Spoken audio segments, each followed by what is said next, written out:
don't pick your family, but sometimes your team becomes one. Commander Marvel Strike Force just bought a new kind of family, the Fantastic Four MCU, and this time they've also bought their son. In this guide, we're diving into Reed, Sue, Johnny, Ben, and Franklin Richards, 5 characters, 1 team with a whole lot of power. We're going to break down each of the kits, how they synergize with each other, and at the end of the video, I'm going to unveil the infographic that I've put together to help you build and plan this team in your roster. So let's go build this family. Family. It's about connecting to something bigger than yourself. We'll face it together.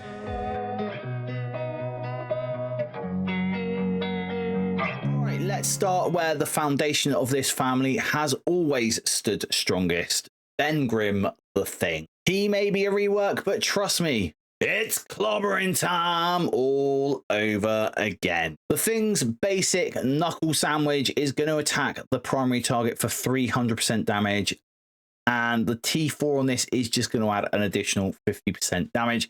This is a T4 that you can definitely skip. Pummeling Stone, which is his special, is a opening ability but has a 3-turn cooldown. Attack the primary target for 230% damage and flip, deflect, minor deflect, and death proof. Bonus attack 4 times for 130% damage. This attack cannot be blocked. The T4 on this is going to add an additional 20% damage to the primary and secondary targets, and because of that, it is a very nice to have T4. Haymaker is also an opening ability for him on a 5-turn cooldown. This is going to attack the primary target for 490% damage and clear all positive effects. It is going to apply stun for 1 turn, disrupted for 2 turns, and trauma for 2 turns to the primary target. He's also going to gain 2000% extra focus for this attack, and this attack cannot be counterattacked or blocked. The T4 on this, which I have down as a high value T4, adds an additional 60% damage to the primary target, and if the primary target has safeguard or is a minion, gain 100% crit chance. On kill, apply immunity and speed up to self and all Fantastic Four allies. And Ben's catchphrase word, it's clobbering time. In war on spawn, fill speed bar by 15% plus 15% per new Avenger or Fantastic Four ally.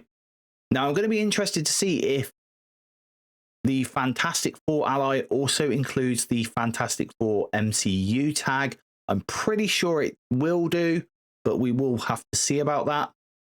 When an enemy attacks this character, a Fantastic Four ally, or a new Avenger ally, if this character does not have heal block, attack that enemy for 225% piercing. And then in war, if the target is a chargeable protector, clear 5 charged. This clear cannot be resisted. The T4 on this I've also put down as a high value T4. It is going to add an additional 50% piercing, meaning that every time Ben attacks someone, as long as he doesn't have that ability block with the passive, that is going to do 275% piercing damage. That is insane. Next up, things are getting a little bit hotter. We've got Johnny Storm, the Human Torch. And his basic hotshot is going to attack the primary target for 210% damage and apply bleed.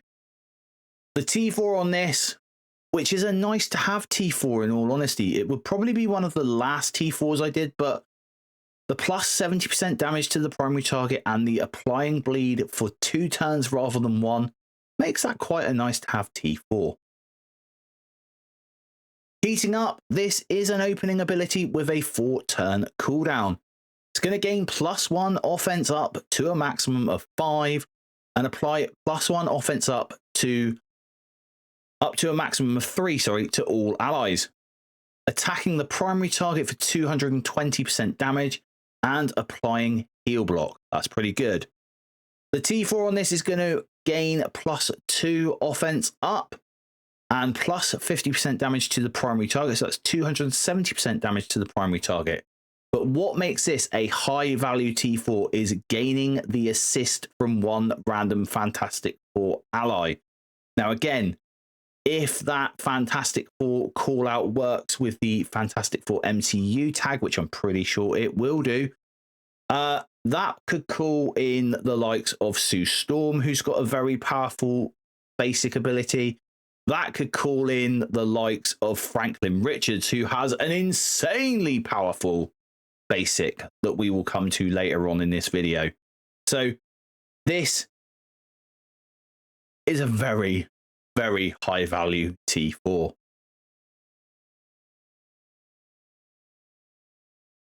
His ultimate Supernova is not going to be available on turn 1. It does have an 8-turn cooldown, but you are going to be waiting until about turn 3 to get this one off. You're going to clear barrier from all enemies. That's pretty good. Attack all enemies for 340% damage and apply offense down, heal block, and 2 bleed. This attack is unavoidable and cannot be countered. The T4 on this is just going to add an additional 60% damage to all enemies.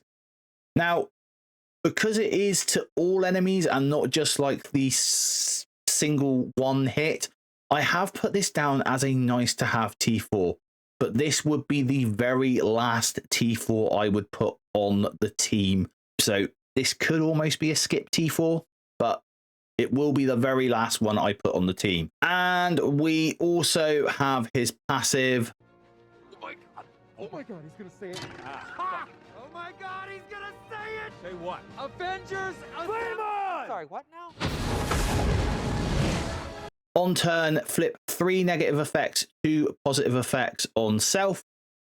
On Fantastic Four ally turn, gain assist now.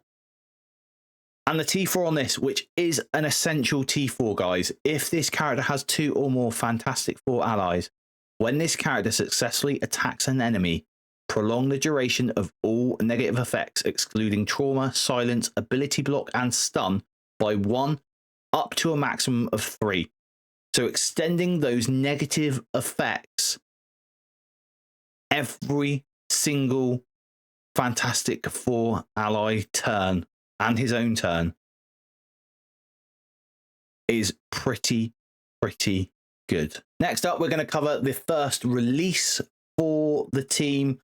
First of the new characters, Invisible Woman MCU, aka Sue Storm. Her basic Invisible Assault is going to attack the primary target for 250% piercing and apply 2 bleed. And it is going to chain to 2 adjacent targets for 250% piercing, also applying 2 bleed. Counterattack does not break this chain, so that's really good because sometimes counterattack will do that.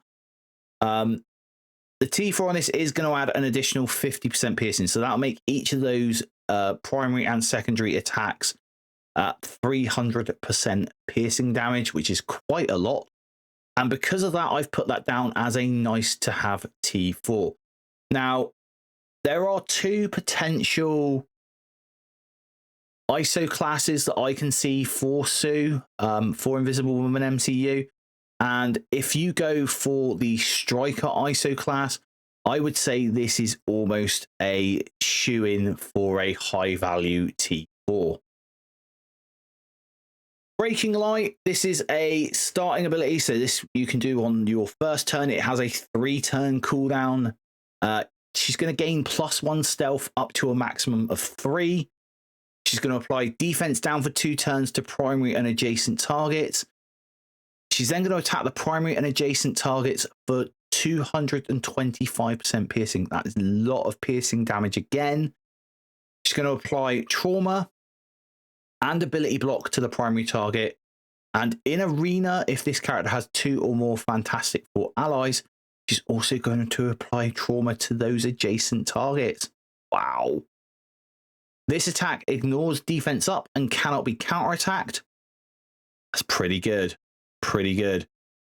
The T4 on this, which I have down as high value, is adding an additional 25% piercing to the primary and secondary target.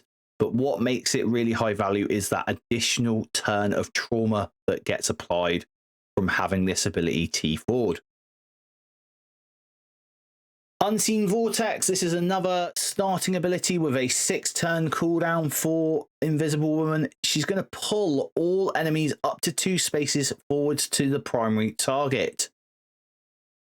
And then she's going to clear all positive effects. So this is like Polaris Extra. So she's like going to pull everyone together and get rid of all their positive effects.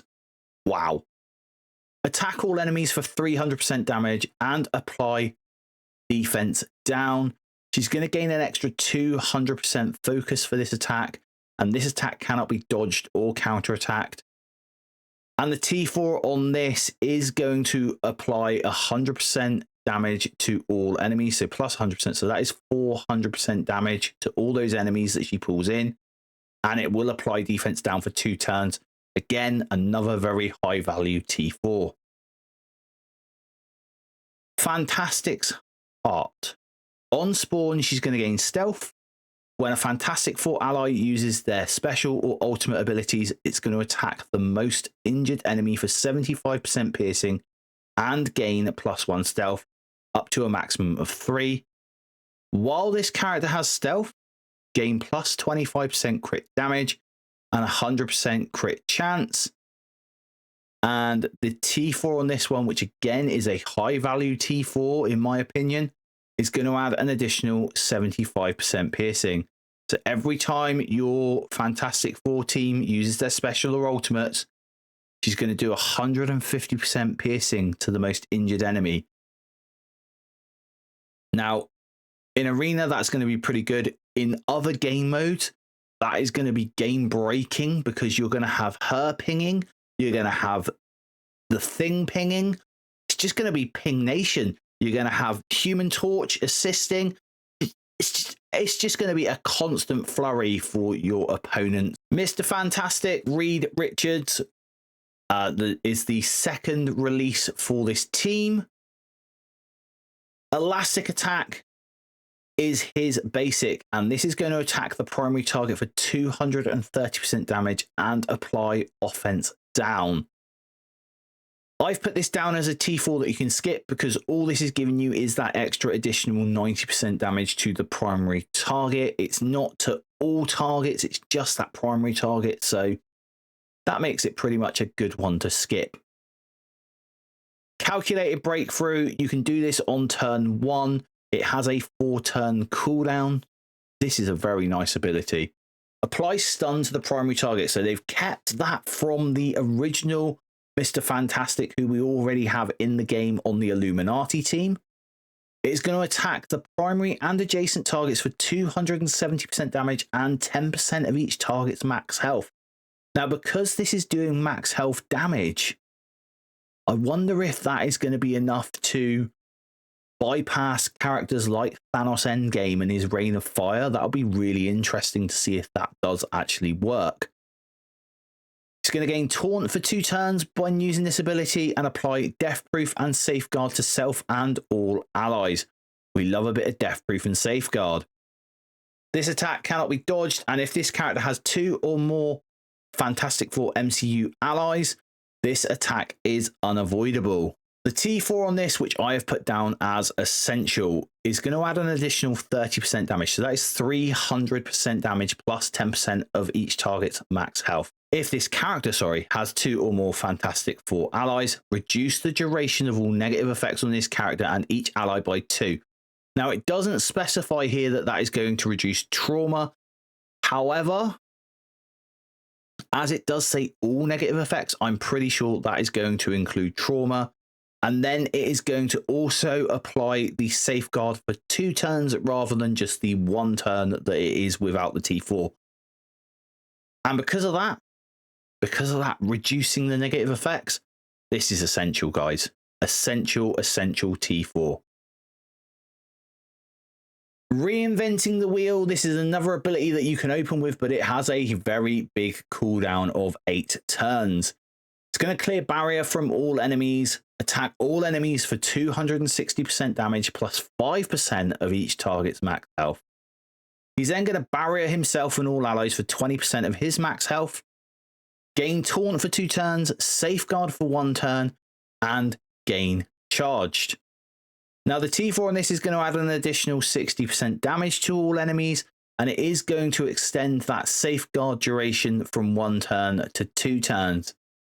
However, because we've already got that safeguard extension on the special, having a second ability with safeguard extension, I don't know if it is actually needed. So I've put this down as a nice to have, because you're probably going to open with this ability and then use the special. And because you're going to do that, that's going to be really, really helpful. You know, you're going to have 3 turns of safeguard there.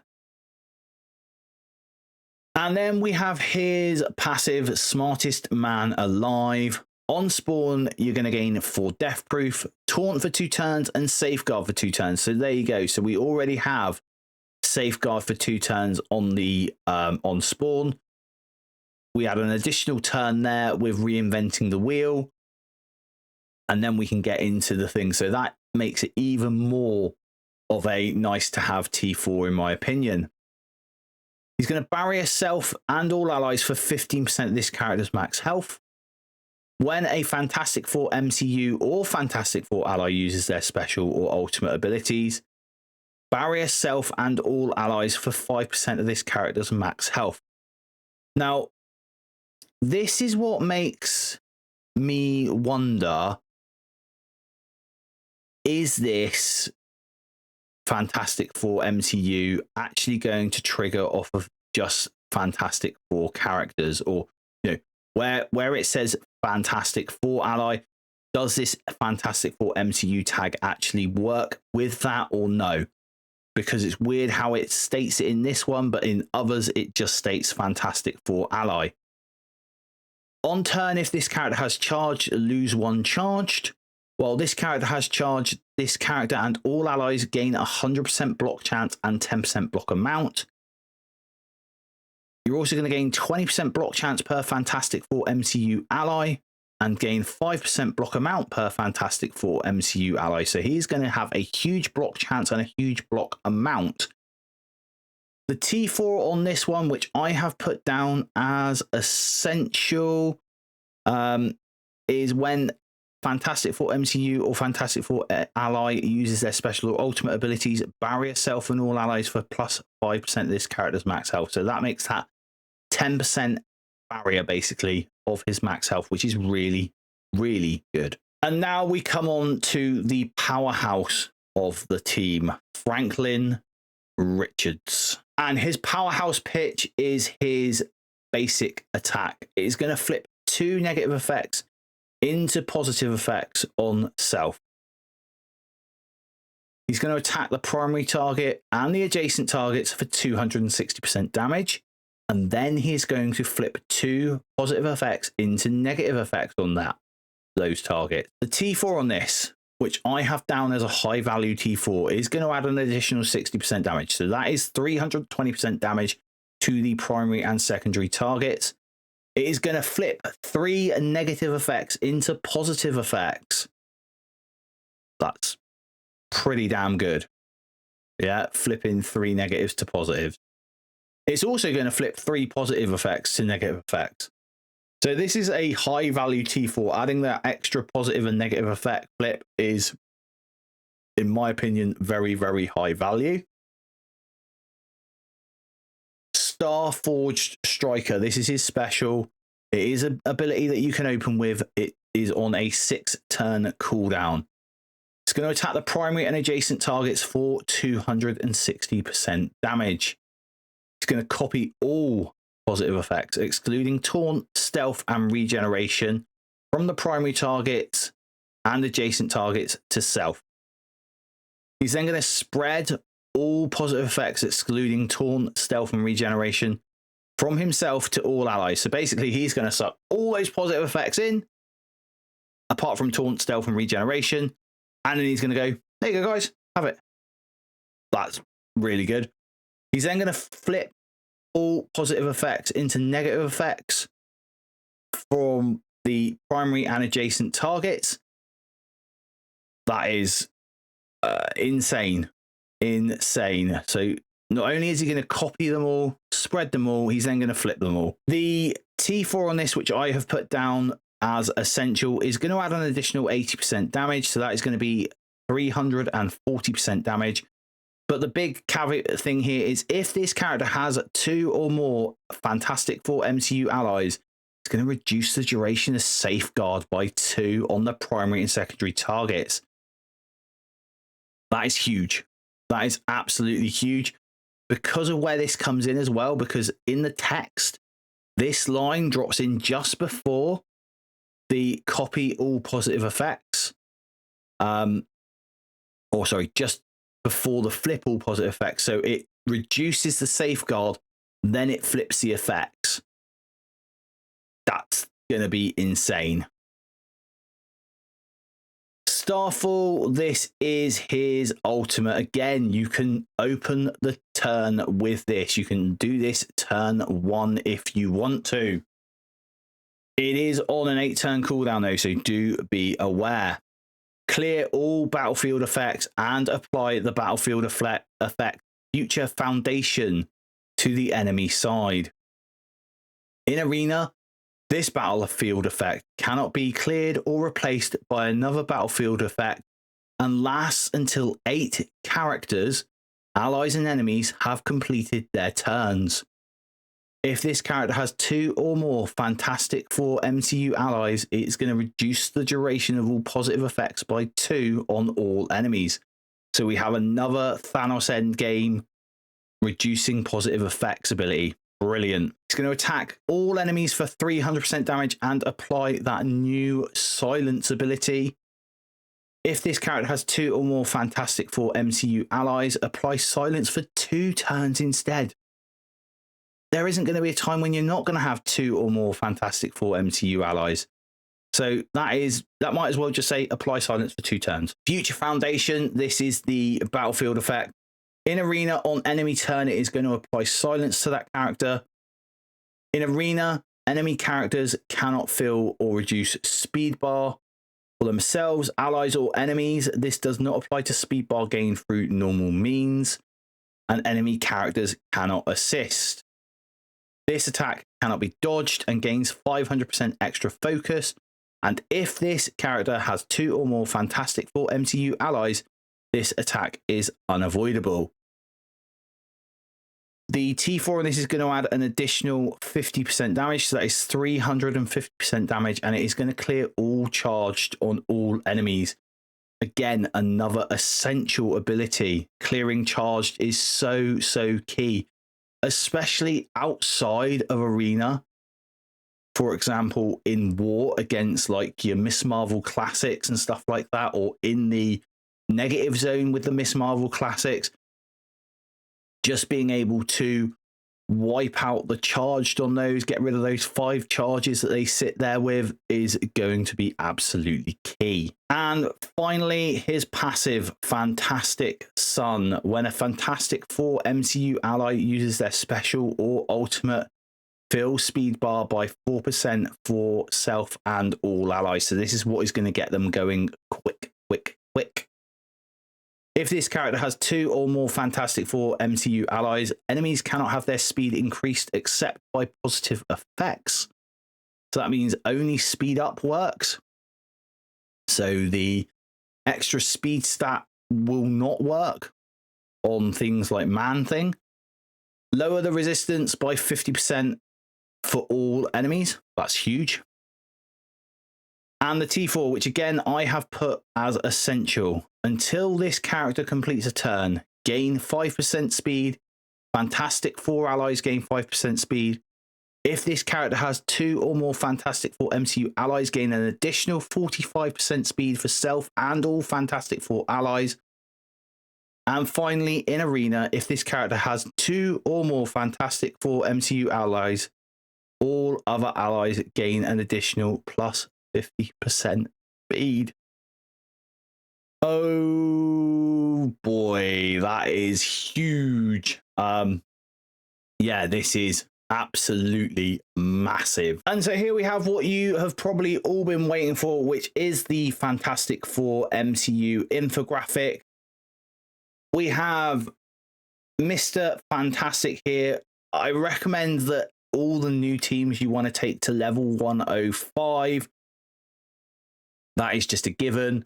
I'm advocating for the 3 new characters to go to gear tier 20. I'm actually going to take them to gear tier 20 for the global hero section of the Professor Xavier saga myself. So going from left to right, we have Mr. Fantastic. I'm recommending him to be a fortifier. There is a case when he is over 5 stars to go to a striker, just purely because the basic applying that offense down would be quite nice to have on characters. I don't know if it gives you as much value as the fortifier, but I've put that there as an option for you guys. Thing, we're going to take him to level 105 and just leave him at gear tier 19. He is a raider all day, every day, and twice on Sundays. Johnny Storm, aka the Human Torch, again, we're going to leave him at gear tier 19, but take him up to 105, and he is one of the strikers on the team. That bleed that's on his basic is just too good to pass up the striker trait for. Now, Sue Storm, I personally am going to be taking her as a raider. That is because of her passive, adding that additional crit chance and that when she is in stealth, and she's going to be in stealth all the time. So that makes a good call for the raider to do some real damage, as she is your damage dealer of the team. And that leaves me with Franklin. Now, currently, I am looking at putting Franklin as a striker, which seems a little weird because he is the fastest character on the team. So he is the one that is going to go first. And so you might think, well, why striker BPG? He's not going to get any use of that if he's going first. Well, it's more to do with the follow-up turns. The follow-up turns where he gets to do his striker attack from whoever Invisible Woman MCU or the Thing has attacked, and he gets to not only do what his ability says but also flip those positive and negative effects on himself and his enemy. I just think that is too good a option to pass up, in my opinion. So I think striker is a really good one for him. The other possible ISO 8 class for him is Raider. I haven't put that on the infographic though, because this is what I feel is the best ISO 8 classes for these characters. With Invisible Woman, there is also a case to be made to have her as a striker, especially with those bleeds on her basic. But again, I think that the stealth and the extra crit chance, Raider, you know, it wins out overall. And so that's your full breakdown of the Fantastic Four MCU, Marvel's first family, and one of the most exciting new teams we've seen in Marvel Strike Force. If this video has helped, hit that like button, subscribe for more team guides, and drop a comment telling me which Fantastic Four member you're most excited to build, or which combo you think unlocks the team's full potential. Don't forget, you can grab the infographic and hang with us over in the Jetson Squad Discord. Link will be in the description down below. And until next time, Commander, stay positive.